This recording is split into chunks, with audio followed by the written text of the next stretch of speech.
Aujourd'hui, il m'a semblé que le Seigneur voulait que je ne passe pas trop vite à la dernière partie, parce qu'il me semble qu'il faut qu'on fasse une pause là, pour qu'on pose les fondements de la Trinité. Hein. On l'a évoqué, hein, le Fils, le Saint-Esprit, le Père finalement dans Luc 15, et je voudrais il me semble qu'il fallait, voilà, donner une partie, un enseignement. Alors, je m'en excuse un peu, il va être un peu théologique, hein, dans le sens où il risque d'être un petit peu abstrait à certains moments pour ceux d'entre nous qui ont une forme de pensée beaucoup plus imagée. Mais je vous enverrai des illustrations qui vous permettront de mieux comprendre par la suite et je vais essayer de l'imager. En tout cas, sachez que c'est pas si difficile que ça, puisque pas plus tard que lundi, j'étais à l'école Mathurin-Cordier et le Seigneur m'a demandé de parler de la Trinité aux maternelles et aux classes primaires. Et en fait, c'était un peu un défi pour moi parce que j'avoue que je ne savais pas si on pouvait parler de la Trinité aux maternelles et aux primaires de l'école chrétienne. Je ne vous cache pas que sur la route quand j'allais donc à cette école, le diable me dit, mais Pierre, c'est un concept qui s'est construit sur plusieurs siècles, qui est un concept éminemment théologique, et toi, tu vas expliquer ça des maternelles et des primaires. Écoutez, je peux vous dire que euh, j'avais la paix, donc je sentais quand même que je devais en parler, mais je l'avais jamais fait honnêtement. J'avais jamais abordé cette question de la Trinité à des maternelles et des primaires, de classe primaire. Et euh, donc, en fait, à des enfants avant l'âge de 10 ans, hein, quelque part. Hein. Et, euh, et, et du coup, mais j'avais la paix. J'avais la paix. Et lundi, lundi, j'ai vraiment fait une expérience. J'ai vécu quelque chose d'extraordinaire. C'est que je me suis rendu compte que c'était possible. C'était vraiment possible et on a passé un temps super. Vraiment un temps super avec les enfants. Et donc, moi, j'ai vécu mon miracle lundi à ce sujet-là. Hein. Donc, c'est pour ça que j'aimerais aussi, je pense que ne vous sentez pas rejeté en quoi que ce soit. Hein. Au contraire, c'est possible de partager donc, sur la Trinité. Je vous l'ai dit, quelque chose qui m'avait fasciné dans ce concept de Trinité, c'est que, alors, certes, le mot n'existe pas hein, dans la Bible telle qu'elle, hein. C'est un mot-outil, hein, le mot Trinité, c'est ce que j'appelle un concept, c'est comme une trousse de crayons. Hein. Une trousse, c'est très pratique parce qu'on peut mettre plein de crayons, on peut mettre une gomme, on peut mettre des stylos, on peut mettre une petite règle dedans, on peut mettre un taille-crayon, etc. Donc c'est hyper pratique un concept parce que avec un seul truc, ben, on peut mettre beaucoup de choses à l'intérieur. Et la Trinité, ben, c'est ça, c'est un mot trousse dans lequel on va pouvoir mettre des vérités qui sont dispersés finalement de Genèse jusqu'à Apocalypse, quoi. Et ça permet aussi de répondre, hein, vous allez voir, à des questions fondamentales qui se sont posées avec le christianisme, en fait. Et comme je vous le disais, je ne sais pas si on mesure bien ce qui s'est passé au premier siècle et au deuxième siècle de l'ère chrétienne, quand des questions comme, aussi légitimes que ça, hein, c'est qui est Jésus? Est-ce que Jésus c'est un homme ou il est Dieu, quoi? Et mais simple, cette simple question-là, est-ce que Jésus est un super-homme, une super créature finalement, un petit peu comme les témoins de Jéhovah l'entendent, et donc inférieur au Père? Ou est-ce que en fait il est Dieu et du coup il est égal au Père, quoi. Oui, ces questions-là mais ont vraiment déchiré en fait tout le bassin méditerranéen de l'époque. Et je vous disais que c'est un peu à l'image de la révolution de, de 1789 qui a embrasé toute la révolution française, hein, qui a embrasé toutes les cours royales d'Europe. parce que bien sûr, ils se disaient, mais est-ce que cette révolution va pas se contaminer à toute l'Europe, etc. Enfin, ça a amené un débat incroyable dans toute l'Europe. Et là, ben, la Trinité, c'est ce qui s'est déjà passé en fait au premier siècle. Et sur ces questions-là de qui est Jésus vraiment. Et puis sa relation avec le Père aussi a posé problème. Est-ce qu'il est égal au Père? Est-ce qu'il est subordonné au Père? Vous voyez ce que ça veut dire? Subordonné, est-ce que c'est un subordonné du Père ou un égal? Hein. Donc il y en a qui parlaient de subordination, d'autres qui parlaient d'égalité, enfin vraiment. Et donc du coup, l'empereur Constantin qui s'est pas vraiment, enfin, qui a été un sympathisant du christianisme toute sa vie, hein, mais qui se serait finalement baptisé qu'à la fin de sa vie parce que l'empereur Constantin est un homme de guerre. Il estimait que, ayant du sang sur les mains, il ne pouvait pas décemment devenir chrétien comme ça. Alors, il aurait donné sa vie au Seigneur à la fin de son existence en décidant de devenir disciple en passant par les eaux du baptême. Voilà, mais mon propos, c'est pas de parler de Saint Augustin, hein, pardon, de l'empereur Constantin, pardon, mais de vous parler donc de sa volonté de concilier tous les différents points de vue, essayer de trouver une manière de voir les choses clairement. Hein. Et donc, il a organisé des conciles avec tous les principaux euh, théologiens, on va dire, des gens de terrain en même temps, hein, qui étaient en même temps des gens de terrain. Mais les théologiens, c'était pas juste des gens qui pensaient dans leur coin, ils étaient aussi impliqués dans le ministère. Hein. Attention, hein, c'est pas juste des gens, voilà, qui étaient des philosophes comme ça dans leur tour d'ivoire. Non, non, c'était des gens de terrain aussi, mais qui avaient à cœur ouais, de fonder le christianisme sur des bons fondements. Hein. Et un des conciles qui a été organisé, c'est celui qui a eu lieu en 325 après Jésus-Christ, qui s'appelle le Concile de Nicée, hein, a été un événement majeur hein, dans le développement de la compréhension de la Trinité. Hein. Le symbole de Nicée qui a affirmé c'est lui qui a, c'est dans ce concile de Nicée que le symbole, alors je vous répète ce que ça veut dire symbole c'est ce qui rassemble. Hein. C'est exactement le contraire de diabole qui divise. Hein. Un symbole, c'est là pour rassembler donc une idée, pour la résumer, pour en faire une sorte de credo, hein, de je crois. Et c'est là que donc au symbole de Nicée, que l'égalité entre le Fils et le Père a été affirmée parce qu'il y avait une hérésie à l'époque. Un des théologiens, on va dire, un des évêques de l'époque, enfin des ministères apostoliques de l'époque, Arius, lui, qui s'appelle Arius, hein, niait la pleine divinité du Christ. Hein. Faut savoir que Arius avait beaucoup de disciples. Hein. C'était une vraie guerre, en fait. Donc l'évêque Arius, A-R-I-U-S, et ça a donné l'arianisme, qui n'a rien à voir à faire avec ce dont Hitler va parler dans la guerre 39-45, hein, la race aryenne. Alors la race aryenne n'a rien à voir avec Arius. Hein. La race aryenne, c'est A-R-Y-E-N-N-E. Euh, Hitler faisait allusion à un peuple fondamental qui serait à l'origine du peuple allemand, qui serait donc de la race aryenne. Non, non, là c'est Arius qui a donné l'arianisme, et l'arianisme consiste à nier la, la divinité de Jésus-Christ. Euh,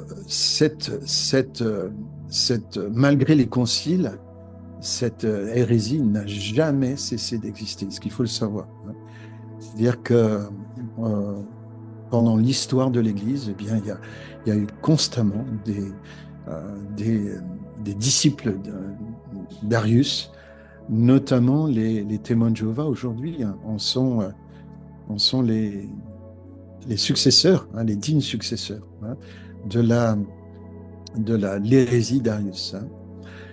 Euh, le concile de Nicée va pas être le dernier, il y aura d'autres conciles, et puis oui, cette idée va se construire petit à petit, hein, au cours des siècles, hein, aussi. C'est un concept, en fait, la Trinité, hein, qui va se construire comme ça, qui a été en construction pendant très très longtemps. Hein. Euh, il y a eu un concile de Constantinople en 381, il y aura le concile de Chalcédoine, vous voyez, même en 451. Donc, vous voyez, on peut dire que c'est un concept qui s'est bâti sur presque 125 ans, 126 ans pratiquement. Il a fallu 126 ans pour le construire. Et nous, en quelques minutes, là, on va essayer de le saisir. Donc là, je vais essayer d'être visuel. Pour ça, je vais vous demander de bien regarder votre écran. Je crois que je l'ai déjà fait, mais je vais le refaire avec vous. Et s'il vous plaît, faites le geste avec les gestes que je vais vous faire. Je vais vous donner la définition. Donc, le symbole de Nicée. Et pour définir la Trinité, il faut affirmer trois choses. Hein, trois choses à affirmer. Et lorsque vous partagerez autour de vous sur la Trinité, il est important que vous soyez toujours dans cette définition des trois.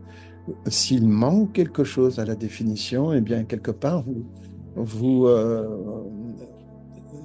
ça ouvre une porte à une hérésie. Hein. Je vais revenir dans quelques instants, mais d'abord, la première chose, c'est qu'il y a un seul Dieu. Hein.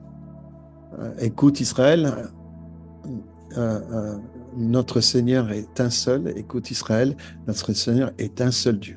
Et l'image ici, c'est, regardez, c'est ma main qui, avec le pouce comme ça levé, et qui fait un mouvement comme ça de rassemblement. Puisque le mot ici, dans le verset hébraïque que je viens de citer, hein, Shema Israël Adonai Eloheinu, Shema Israël Adonai Erad, l'idée de Erad, c'est l'un, mais au sens de l'unifiant. Hein, l'unifiant. Et c'est pas le un, par exemple, d'un musulman qui dirait qu'il n'y a qu'un seul Dieu au sens solitaire et au sens esselé du terme, hein, numérique du terme. Là, c'est pas l'idée de numérique tellement qui compte, c'est plutôt l'idée de dynamique intérieure à Yahweh, à l'Éternel. Hein, il n'y a qu'un seul Yahweh, qu'un seul Éternel, c'est cette idée-là. Donc, c'est important que vous fassiez ce geste qui est l'unifiant. C'est celui qui est uni et qui amène l'unité. C'est ça, il n'y a qu'un seul Yahweh. Ensuite, deuxième partie, alors que vous avez encore la main avec le pouce levé, comme ça, hein, là, vous pouvez sortir de votre main trois personnes. Il y a bien trois personnes, voilà, le Père, le Fils et le Saint-Esprit. Et troisième définition, et là, vous utilisez votre autre main et vous saisissez chaque doigt en disant, il y a chaque personne est pleinement Dieu.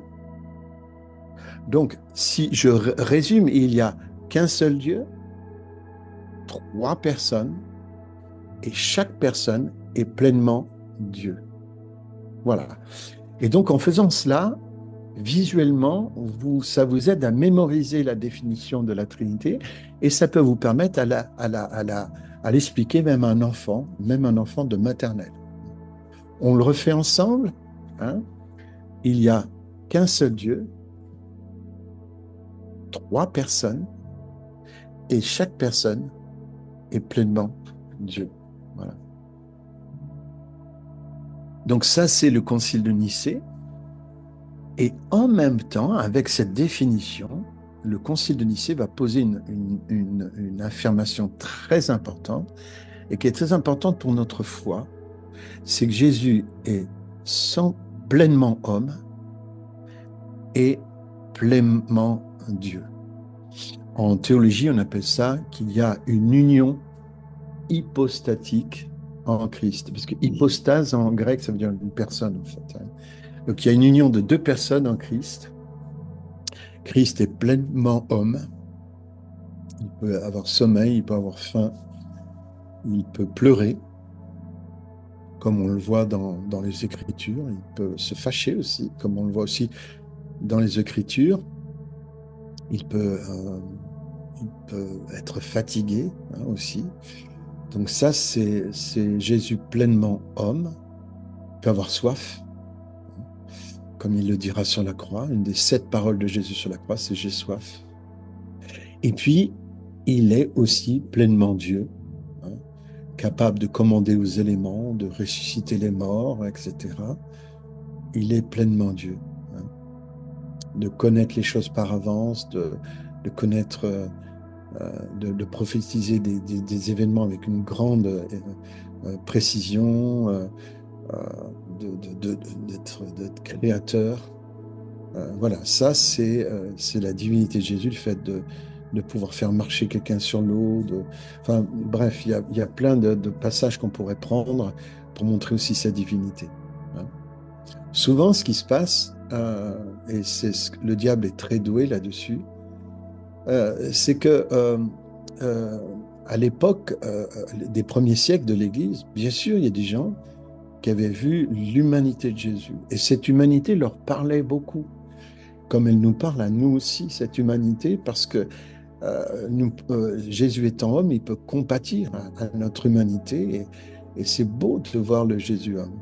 Puis il y en a d'autres qui ont vu la divinité de Jésus, hein, tous ces versets aussi qui parlent de Jésus divin, et qui du coup, eh bien, euh, on dit, mais c'est extraordinaire, Jésus est Dieu, en fait.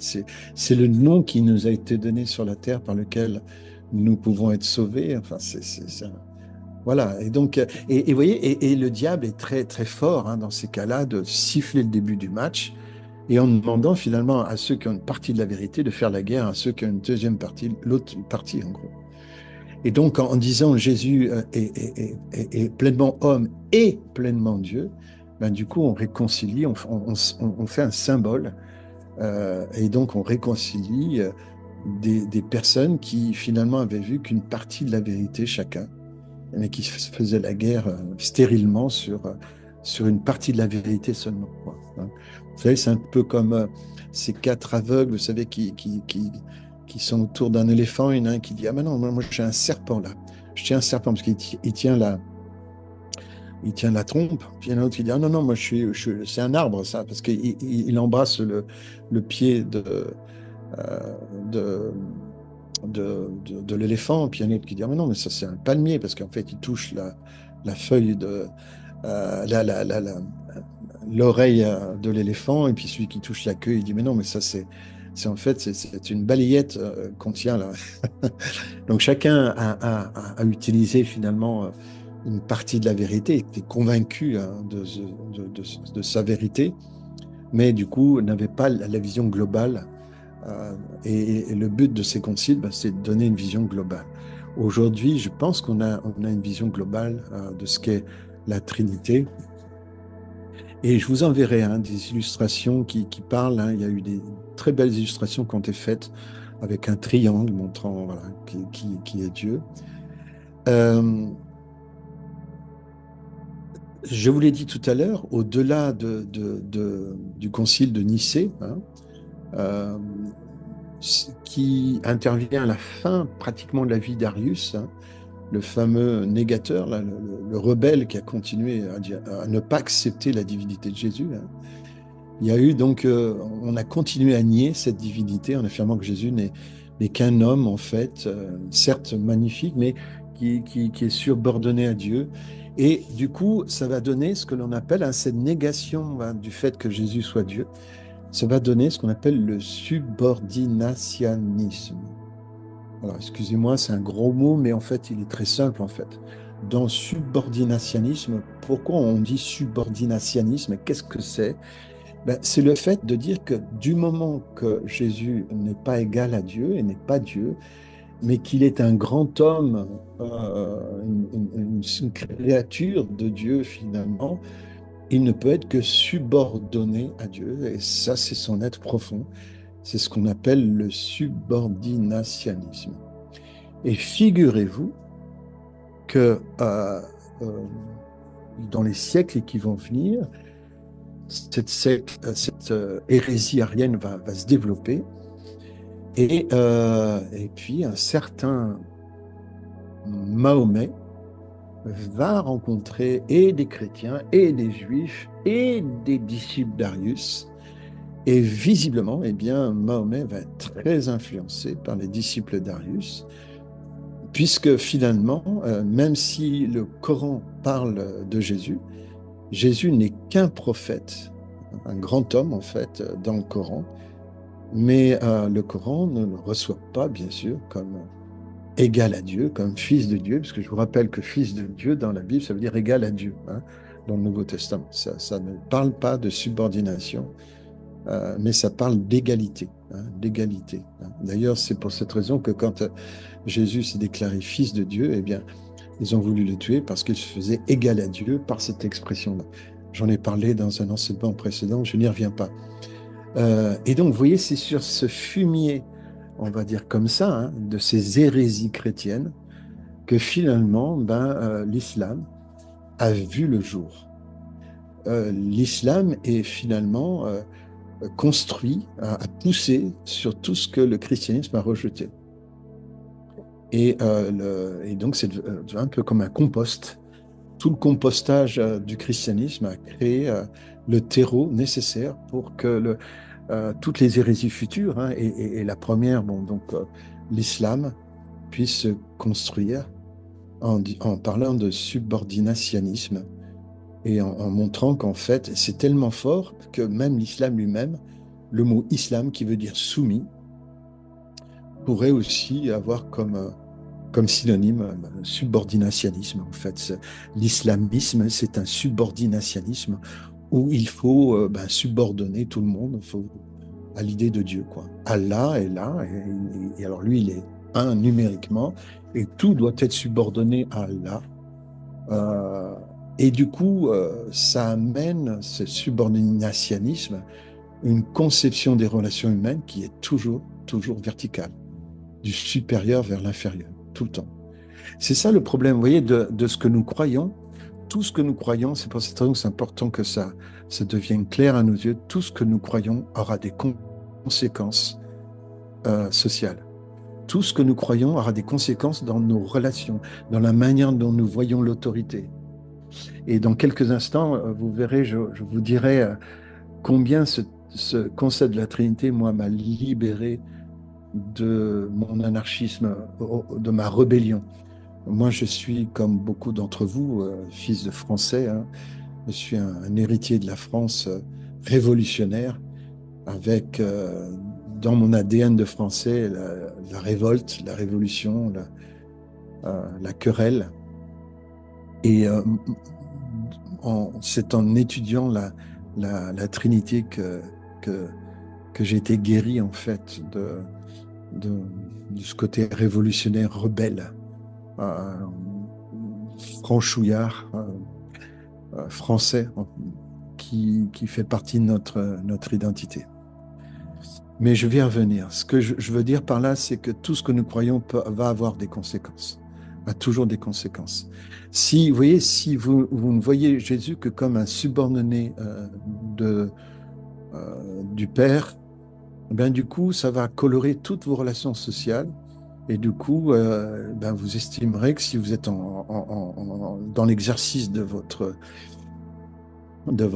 leadership, si vous êtes responsable, par exemple, vous allez être un subordinationniste. C'est-à-dire qu'en fait, vous allez estimer que les gens autour de vous doivent se soumettre, quoi. Et vous ne voyez que la subordination, que la soumission. Euh, et dans l'islam, c'est pour ça que l'islam ne peut être que le seul système politique, finalement, qui convient à l'islam, c'est la dictature. À cause de ce subordinationnisme. Vous voyez comme quoi une idée théologique peut avoir des conséquences politiques incroyables, quoi. Euh, alors, est-ce que tous les gens qui sont des disciples d'Arius aujourd'hui sont des gens un peu dictatoriaux? Il faudrait qu'on demande à des anciens témoins de Jéhovah. Est-ce que le monde des témoins de Jéhovah est un monde très vertical, très hiérarchisé? Euh, Est-ce que c'est le subordinationnisme qui règne chez les témoins de Jéhovah? Ça serait intéressant, mais sans connaître ce monde-là de l'intérieur, je suis à peu près sûr que ceux qui, parmi vous, peut-être même, viennent de ce monde-là, pourraient attester euh, de, de cette vérité-là. C'est que là où il y a du subordinationnisme, là où Jésus n'est qu'un subordonné de Dieu, un subordonné humain, même magnifique, hein, un bel héros, un beau, une belle super créature, si c'est qu'un subordonné de Dieu, ben voilà, c'est le subordinationnisme qui arrive dans, dans la, dans nos pensées, et puis qui atterrit sur la terre, quoi. C'est pour cette raison que, si nous reprenons vous savez, la définition de la Trinité, hein, euh, euh, la troisième partie, vous savez, de la définition, hein, il n'y a qu'un seul Dieu. Ça, un subordinationniste peut le dire. Il y a trois personnes. Ça va être difficile pour un subordinationniste de le dire, ça. Mais surtout, la troisième partie de la définition, et chaque personne est pleinement Dieu. Alors là, ça, un subordinationniste comme Arius ne pourra pas le dire. Comprenez ce que je veux dire? C'est pour cette raison que c'est important, quand vous donnez la définition, encore une fois, de bien insister sur les trois parties de la définition, parce que sinon, vous ouvrez un espace pour laisser les disciples d'Arius modernes à venir dans la compréhension de qui est Dieu. Une autre possibilité, une autre hérésie, on en vient de parler du subordinationnisme, une autre hérésie, hein, c'est le trithéisme. Le trithéisme, ça, ce sont les Mormons. Ils sont trithéistes, hein. Euh, le trithéisme, c'est de dire, mais en fait, qu'il y a trois dieux. Il y a qu'un seul Dieu, hein. Euh, euh, il n'y a qu'un seul Dieu, trois personnes, et puis chaque personne est pleinement Dieu.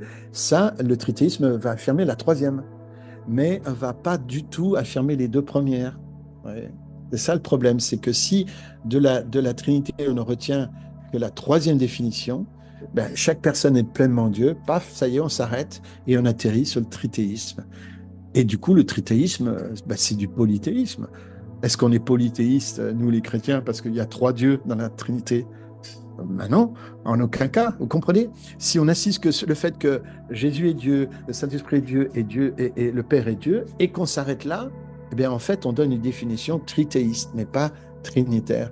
Donc c'est important, encore une fois, il n'y a qu'un seul Dieu, trois personnes, et chaque personne est pleinement Dieu. Toujours, toujours, toujours.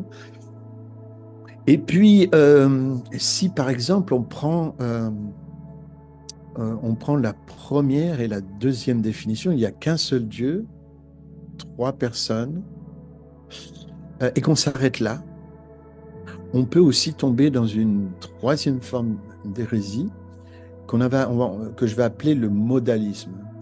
Et peut-être vous l'avez entendu comme ça, c'est quand les gens disent, par exemple,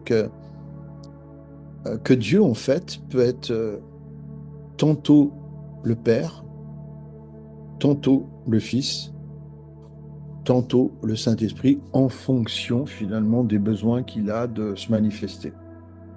Ça serait ça l'idée. C'est-à-dire que quand Dieu veut se manifester comme Père, ben, il se manifeste comme Père. Et les deux autres personnes ne sont pas là, quoi. Euh, Quand il doit se manifester comme Fils, ben, il se manifeste comme Fils et les autres personnes ne sont pas là. Et puis quand finalement il se manifeste comme Saint-Esprit, ben, finalement, ben, les deux autres personnes ne sont pas là. Elles n'ont pas à être là, quoi. Donc en fait, ce serait une sorte de Dieu polymorphe comme ça qui choisit de montrer un visage. euh, voilà. Et ça, c'est pas du tout, c'est pas du tout possible, quoi. Donc encore une fois, vous voyez, s'il manque quelque chose à la Trinité, de la définition de la Trinité, soit on tombe dans le subordinationnisme, le fait que, voilà, ben, on pense que Jésus n'est qu'un subordonné, ou alors dans le trithéisme, ou alors dans le modalisme. Et faisons attention aussi à la manière dont nous allons utiliser des images pour essayer de faire comprendre. Par exemple, je prends l'exemple de l'eau. On dit que l'eau peut être sous trois états. Et il y en a qui prennent cette image pour expliquer la Trinité. L'eau peut être sous trois états. Liquide, solide, ben, quand l'eau est gelée, ou vapeur, quand l'eau est justement, elle va au-delà de 100 degrés. Mais ça, en fait, quand on décrit les choses comme ça, et je comprends qu'on veut essayer de faire comprendre qu'un élément peut être sous trois formes, ben là, on est en fait en train d'apporter de l'eau au moulin du modalisme, en fait, en disant que ben, l'eau, tantôt, se manifeste comme un liquide, tantôt se manifeste comme de la glace, pardon, tantôt se manifeste comme donc de la vapeur. Ouais. Donc les trois états de l'eau, ça peut décrire le modalisme, mais ça ne peut pas vraiment décrire la Trinité. Franchement, il n'y a pas grand-chose. Il y a pas beaucoup d'images qui peuvent permettre de comprendre la Trinité, en fait. À part cette définition du concile, hein. Franchement, c'est... Voilà. Hein. Maintenant, je vais être un petit peu moins abstrait et revenir à des relations qui sont dans la Trinité. Euh, et je voudrais vous parler d'un mot qui a été, qui a été créé par Grégoire de Naziance au IVe siècle et qui a été repris après par un arabe, figurez-vous, qui s'appelle Mansour, qui va s'appeler donc Jean de Damas, et là on est au 7e siècle. Hein. Donc vous voyez, le mot que je vais vous parler s'appelle la péricorèse. La péricorèse, c'est un très très joli mot qui parle de la manière dont l'amour circule dans les personnes de la Trinité.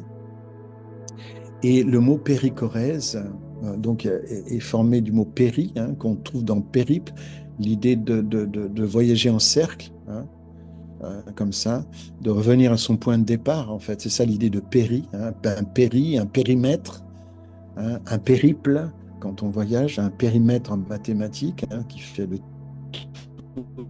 tour comme ça. Et puis, Corrèze, qui parle qui est à la base de chorégraphie. Hein. Donc, l'idée de péricorèse, c'est l'idée il y a dans le cercle de la Trinité, eh bien, les gens circulent, il y a quelque chose qui circule dans la Trinité et qui amène à une danse.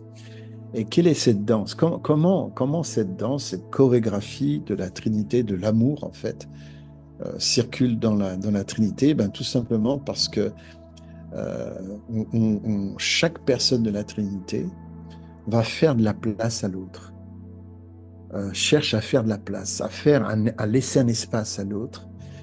Et c'est un magnifique concept de laisser la place, de laisser de l'espace à l'autre pour être qui il doit être.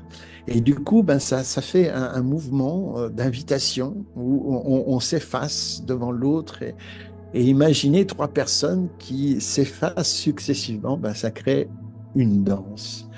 Une danse qui, au final, est assez orientale dans ma manière de voir les choses. En Orient, on voit cette manière de s'honorer, de s'espacer, enfin de laisser la place à l'autre comme ça. Et c'est magnifique de voir ça. Ça, c'est une qualité.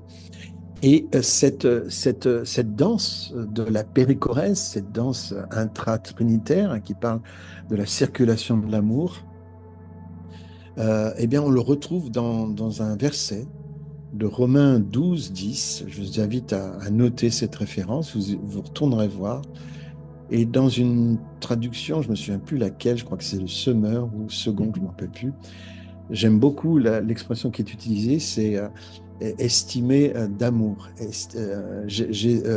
Paul lance une, euh, une compétition, en fait. Hein, eh bien, c'est celle du fait de s'estimer l'un l'autre, une rivalité en fait, hein, une rivalité, pas une rivalité d'amour en fait, rivaliser d'amour en vous estimant les uns les autres plus grand que vous-même, en fait, hein, et en laissant la place à chacun comme ça. Cette rivalité d'estime, eh bien, en fait, finalement, c'est ce qui est le plus proche de ce qui se trouve dans la périchorèse, dans cette danse de la périchorèse. Et encore une fois, la communauté humaine n'a pas pour modèle la horde préhistorique au fond d'une grotte.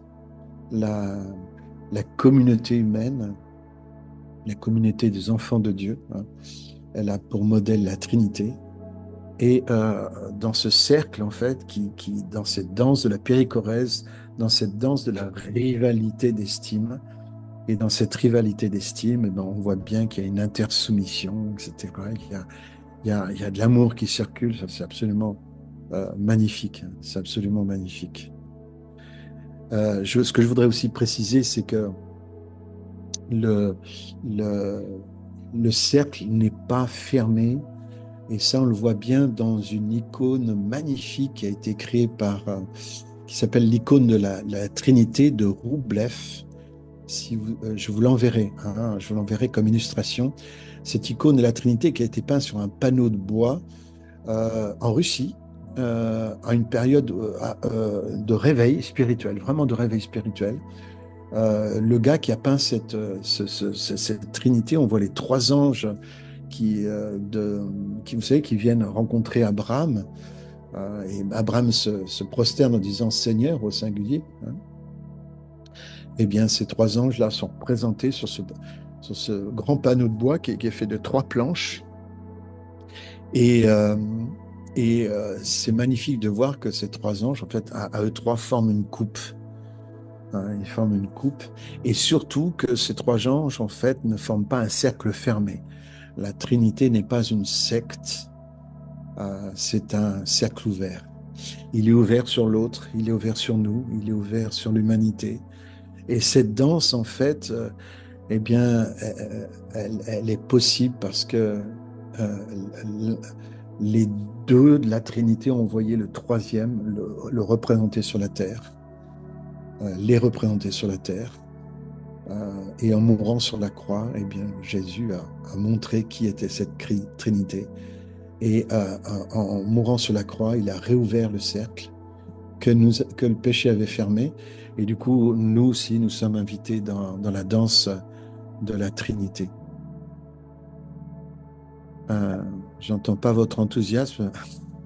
Moi, ça m'émerveille. Ça m'émerveille. Je suis en adoration quand j'entends ça. J'aime ce job. J'aime vraiment parler de ça. Euh, Aussi, vous savez que j'ai un arrière-plan philosophique et sachez qu'il y a aussi des philosophes se sont intéressés sur comment justifier le fait qu'il y ait trois personnes à la Trinité et, euh, et pourquoi pas deux finalement. Pourquoi il y a deux parce que si Dieu est amour, alors on se doute bien que si Dieu est seul, c'est difficile d'être un Dieu d'amour, hein, parce qu'il n'a personne d'autre que lui-même à aimer. C'est plutôt une image d'égoïsme et d'égocentrisme. Hein. Cette idée d'un Dieu unique numériquement. Hein. Mais dans l'idée de la Trinité, avec ces trois définitions hein, qui composent le concept, hein, pourquoi trois et pas deux, après tout? Puisque deux aurait peut-être suffi dans le fait d'aimer. Euh, et en fait, hein, la philosophie nous dit qu'en fait, le fait qu'il y ait une troisième personne ben, atteste de l'amour des deux autres. Je prends une image, par exemple, je pense que vous avez sûrement vu des gens qui rentrent en relation. Ça vous est peut-être déjà arrivé de constater, par exemple, que deux personnes entrent en relation et vous voyez en fait qu'elles s'aiment, mais elles ne le savent pas encore. Mais vous l'avez vu déjà. Je ne sais pas si ça vous est arrivé. J'aimerais bien voir dans vos commentaires, vous me direz si vous avez déjà été témoin d'une relation naissante où les deux tourtereaux ne savent pas encore qu'ils s'aiment, mais vous l'avez vu avant eux. Et ça, j'aime cette image-là parce qu'en fait, c'est ça la Trinité, c'est qu'il y a deux personnes qui s'aiment. Alors là, elles le savent, hein, bien sûr, et la troisième atteste. Quand le Père aime le Fils, le Saint-Esprit l'atteste. Quand le Saint-Esprit et Jésus sont dans cette relation d'amour, le Père l'atteste. Et pareil, entre le Saint-Esprit et le Père, il y a une attestation de l'autre qui fait que l'amour n'est pas juste subjectif, il est vraiment objectif. Dieu est amour. Et là, pour illustrer ça, je voudrais vous citer une belle citation de Bernard de Clairvaux, je vous l'enverrai aussi. Euh, Écoutez cette citation, bah, c'est magnifique. Si comme cela est bien compris, le Père est celui qui donne le baiser et le Fils est celui qui est embrassé, alors il ne peut pas être faux de voir dans le baiser le Saint-Esprit lui-même, car il est la paix imperturbable du Fils, du Père et du Fils, leur lien inébranlable, leur amour sans partage, leur unité indivisible. Waouh!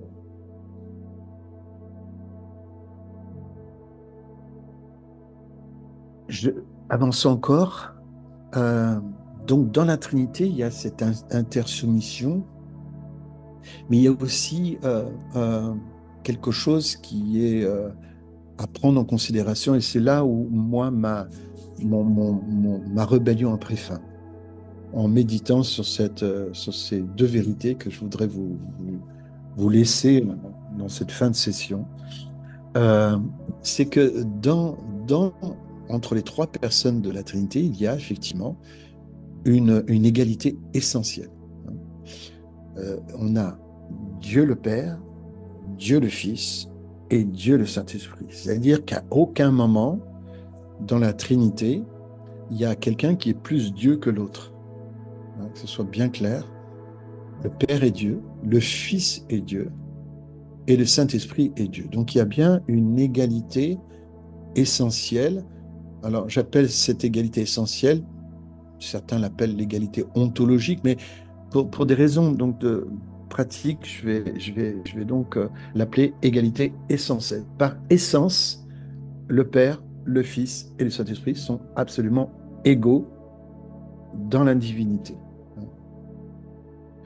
Mais il y a aussi, et il y a plein de versets qui pourraient le montrer, par manque de temps, je ne vais pas pouvoir vous les citer, mais vous avez plein de versets qui montrent cette égalité essentielle. Mais il y a aussi des versets, et c'est surtout ces versets quand on voit par exemple Jésus sur la terre ou le Saint-Esprit à l'œuvre sur la terre, tout d'un coup on voit un autre axe qui lui n'est pas horizontal comme cette égalité essentielle, qui est un axe vertical. Et là ça nous parle d'une subordination, mais cette fois-ci qui est fonctionnelle. Elle n'est pas essentielle.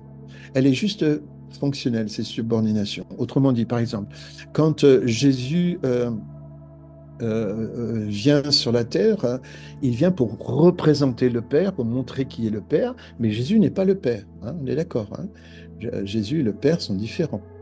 Mais Jésus est là pour refléter le Père euh, dans, dans, dans ses gestes, dans ses miracles, dans ce qu'il dit, même dans la manière dont il le dit, il est là pour représenter le Père.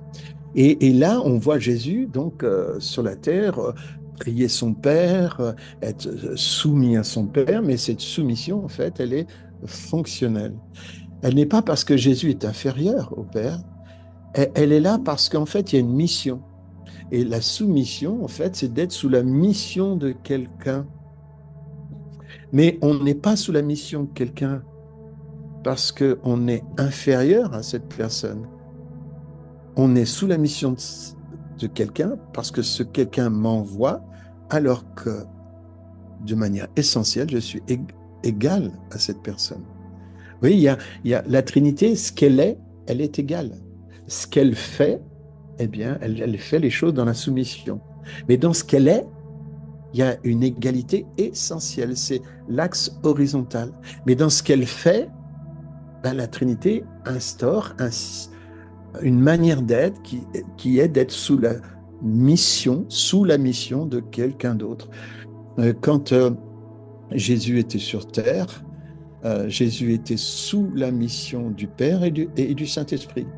Et quand Jésus va retourner près de son Père et le Saint-Esprit va prendre la place, ben, il va y avoir une souplesse qui va faire que le Saint-Esprit va être sous la mission du Père et du Fils. Aujourd'hui, le Saint-Esprit, et il n'est pas on n'est pas dans du subordinationnisme, on est dans de la soumission. Il est sous la mission du Père et du Fils. Vous voyez? Et ça a plein de conséquences pratiques dont je voudrais maintenant un peu évoquer. Par exemple, dans le couple, égalité ou soumission? Les deux. Égalité, parce que l'homme et la femme sont essentiellement égaux, par essence. Par essence, le sang qui sauve un homme, c'est le même qui sauve une femme. Et un homme et une femme sont d'abord égaux. Il y a d'abord de l'égalité. Ensuite, on va trouver des versets qui parlent d'une certaine soumission. Mais cette soumission, elle est subordonnée elle est liée à une condition, c'est que femmes, soyez soumises à vos maris, mais maris, aimez vos femmes comme votre femme, comme Christ a aimé l'Église, a donné sa vie pour elle. Autrement dit, s'il y a une soumission entre l'époux et l'épouse dans le couple, c'est parce que l'époux est prêt à donner sa vie à sa femme. Euh, Si un époux n'est pas prêt à donner sa vie à sa femme, à mon avis, il devrait absolument éviter le concept, hein, parce qu'une femme n'est pas soumise à l'homme parce qu'elle est femme, comme dans l'islam, mais ça, c'est du subordinationnisme. Une femme est soumise parce que, essentiellement, elle est inférieure à l'homme dans l'islam. Il n'y a pas d'égalité essentielle dans l'islam. Il y a une soumission, il y a une subordination essentielle. Et quand la subordination est essentielle, ben, ça donne le subordinationnisme. Donc, dans la famille chrétienne, l'homme et la femme sont essentiellement égaux. Et ça, il faut le confesser en premier, une essentialité d'égalité. Ensuite, pour des raisons de fonctionnement, uniquement de fonctionnement, eh bien, le Seigneur veut que l'homme soit le chef. Mais ça veut dire qu'en fait, il doit prendre ses responsabilités. Et là, pour moi, la raison pour laquelle Dieu a donné le leadership à l'homme, enfin, la décision finale, on va dire, à l'homme, c'est parce que l'homme a une grosse tendance du fait du péché dans son leadership, c'est de le mettre en position de leader, justement. Parce qu'un homme, je connais plein d'hommes qui n'ont aucun problème si leur femme prenait toutes les décisions à leur place, hein. C'est pour cette raison que je crois que c'est hyper important qu'on réalise que l'homme n'est pas le chef parce qu'en fait, il est meilleur que sa femme. C'est parce qu'il a plutôt, en fait, un défaut, c'est de plutôt être démissionnaire. Et être démissionnaire, eh bien, le seul moyen de guérir de la démission, ben, c'est d'entrer en mission. Et l'être humain est démissionnaire. Le mal, le mal, le mal du mal, c'est d'être démissionnaire. Donc il faut qu'il se mette en mission. Mais ça ne veut pas dire qu'il prend les décisions tout seul. Au contraire, sur l'axe de l'égalité essentielle, les décisions doivent être discutées. Et une fois que la décision est discutée, qui doit l'appliquer? Eh bien, c'est le mari qui doit prendre le lead, mais de manière fonctionnelle, pas de manière essentielle. Que ça soit clair, c'est pas de manière essentielle. Si le mari est le chef, c'est pas de manière essentielle, c'est de manière fonctionnelle, que pour des réalités de fonctionnement. Prenons la famille avec les enfants. Est-ce qu'il y a aussi ces deux axes? Ben, bien sûr, il y a les parents et les enfants sont égaux essentiellement. Les enfants ne sont pas des êtres en devenir, ils sont des êtres en devenir. Ils font partie de cette famille. Et donc, il y a cette égalité fonctionnelle. Cette égalité essentielle, excusez-moi. Égalité essentielle. Maintenant, est-ce que les enfants doivent se soumettre aux parents? Oui, mais pour des raisons fonctionnelles. Uniquement pour des raisons fonctionnelles. Et il est bon que les enfants soient soumis à leurs parents pour des raisons fonctionnelles. pas pour des raisons essentielles. Hein. Et d'ailleurs, quand les enfants grandissent, il est bon que petit à petit, ils rejoignent le conseil de famille où finalement, petit à petit, les grandes décisions sont prises avec les parents. Mais qui appliquent les décisions? Les parents, sur l'axe de la soumission fonctionnelle. Voilà. Qu'est-ce qu'on pourrait prendre maintenant? Bah, on va prendre par exemple euh, l'entreprise. D'ailleurs, vous verrez que tout ce qui marche bien, hein, euh, ben, fonctionne sur ce principe-là, parce que c'est un principe trinitaire. Hein.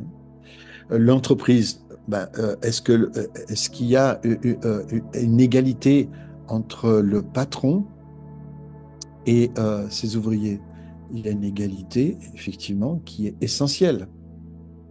Mais pour des raisons de fonctionnement, ben, le patron euh, est en droit de réclamer une soumission fonctionnelle. Ça, c'est dans le meilleur des cas.